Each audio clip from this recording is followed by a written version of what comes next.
أحمد الشرقاوي. شكرا معالي الرئيس. طبعا أنا برحب بمعالي الوزيرة الدكتورة رانيا المشاط، بس هو الحقيقة إن القرض مش قرض تعاون دولي ولا قرض وزارة التخطيط.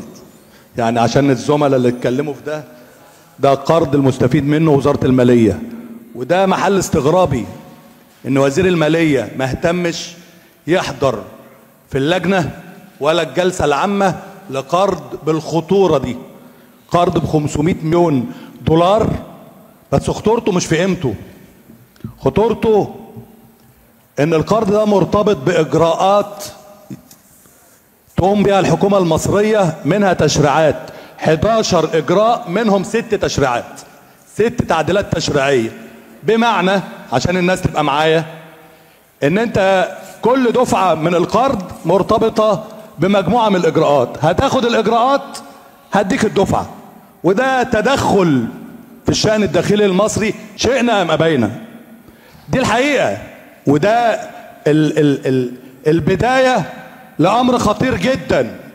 لو كان ده حصل مع صندوق النقد الدولي في خطة إصلاحية للاقتصاد كله، فإن جهات أخرى للتمويل تفرض عليك إجراءات، منها تشريعات تدخل مجلس النواب ويشترط إن هو تعدي من مجلس النواب علشان يديك القرض، مش ميزة، ده خطر، وخطر كبير جدا. الحاجة التانية، مدة القرض اللي هي 30 سنة بتتكلموا عنها وكأنها ميزة. ال 35 5 سماح، ال5 هم الميزة، لكن ال 30 سنة مش احنا اللي هنبقى موجودين، ولا اللي اقترض اللي هيبقى موجود، ولا الحكومة دي اللي هتبقى موجودة. 30 سنة تتحمل الأجيال اللي جاية عبء بناء عليه، عبء القرض ده والقروض الشبيهة ليه. طب العبء ده ايه؟ اللي بيتكلموا على الفايدة الميسرة، ده مش قرض تعاون دولي زي ما انا قلت، زي ما كانت الوزيرة رانيا المشاط بتجيبها قبل كده بالنص في المية وقت ما كانت وزيرة تعاون دولي بس. لا، ولا هي منحة، ده قرض بفايدة متغيرة. يعني يقدر في وقت من الأوقات في سنة من السنين بتقديرات أخرى يزود لك قيمة الفايدة. فين بقى وعلى مين؟ في ثواني في ثواني. ولا على المجلس اللي موجود، ولا على الحكومة اللي موجودة، لا، ده هيبقى على الأجيال اللي جاية. قرض خطير جدا.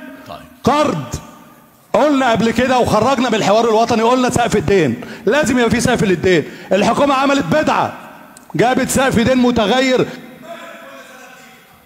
خلاص فاضل لك ثواني بسيطة، يلا.